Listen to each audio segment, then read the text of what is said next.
የሚበልጥ ጽድቅ ዛሬ ስለሚበልጠው ጽድቅ በጥቂቱ ህብረት እናደርጋለን።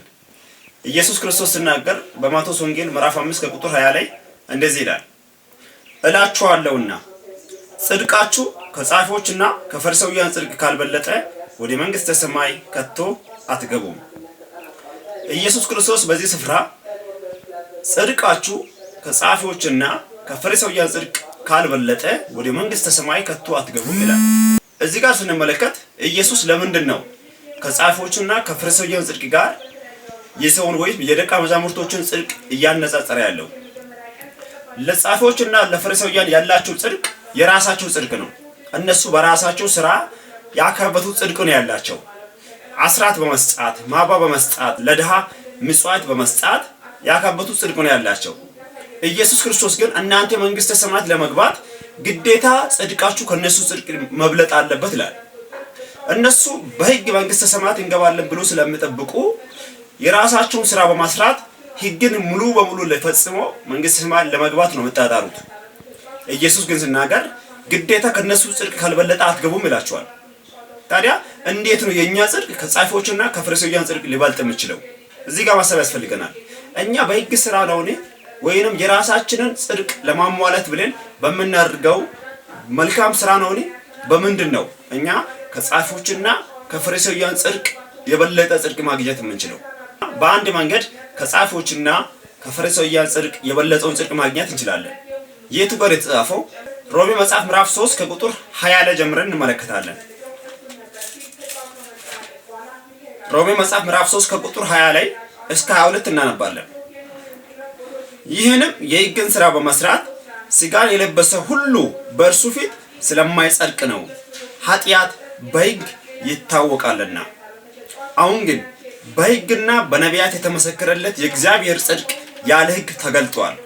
እርሱም ለሚያምኑ ሁሉ የሆነ በኢየሱስ ክርስቶስን በማመን የሚገኘው የእግዚአብሔር ጽድቅ ነው። በዚህ ስፍራ የምናገኘው ሰዎች በራሳቸው ሥራ በራሳቸው ጥረት የሕግን ሥራ በመፈጸም መጽደቅ እንደማይችሉ ነው። ሥጋ የለበሰ ሁሉ በዚህ ሕግ ሥራ የሕግን ሥራ በመስራት እንደማይጸድቅ ሮሜ 3 20 ላይ ያረጋገጠልን። ወደ 21 ስናልፍ ደግሞ እንደዚህ ይላል፣ አሁን ግን በሕግም በነቢያትም የተመሰከረለት የእግዚአብሔር ጽድቅ ያለ ሕግ ተገልጧል። ማንን? ኢየሱስን። ሕግም ኢየሱስን የመሰከረው፣ ነቢያትም ኢየሱስን የመሰከሩለት። ታዲያ ይህ የእግዚአብሔር ጽድቅ ኢየሱስ ሲገለጥ በሕግ ሳይሆን በጸጋ ነው የተገለጠው። ይህም ጸጋ ለማን ነው የሚሰጠው? እርሱም ይላል ሮሜ 3 ከቁጥር 22 ላይ እርሱም ለሚያምኑ ሁሉ የሆነ በኢየሱስ ክርስቶስን በማመን የሚገኘው የእግዚአብሔር ጽድቅ ነው። እርሱ ለሚያምኑ ሁሉ የሆነ ነው። ታዲያ ለሚያምኑ ሁሉ የሆነ በኢየሱስ ክርስቶስን በማመን የሚገኝ የእግዚአብሔር ጽድቅ አለ። ሰዎች በራሳቸው ስራ በራሳቸው ጥረት ከጻፎችና ከፈሪሳውያን ጽድቅ የበለጠ ጽድቅ ማግኘት አይችሉም። እነሱ ከጥቁር አዝሙድ ሳይቀር አስራት የሚሰጡ ናቸው። እነሱ ቁጫጥና ትል ላለመግደል በእግራቸው የሚሄዱ ሰዎች ናቸው። እነሱ ማለት እኮ ከጓሮ ጤና አዳም ሳይቀር አስራት የሚያወጡ ሰዎች ናቸው። በሳምንት 2 የሚጦሙ ናቸው።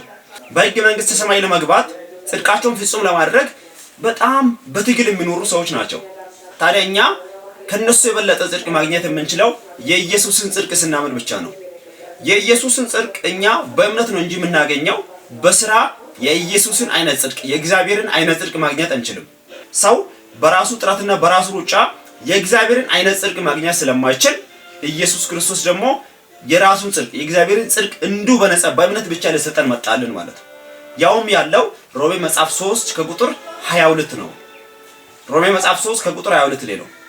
እኛ በኢየሱስ ክርስቶስ ስናምን የእግዚአብሔር ጽድቅ እንሆናለን። የእግዚአብሔር ጽድቅ ደግሞ ከጻፊዎችና ከፈሪሳውያን ጽድቅ ይበልጣል። የእግዚአብሔር ጸጋና ሰላም ይብዛላችሁ።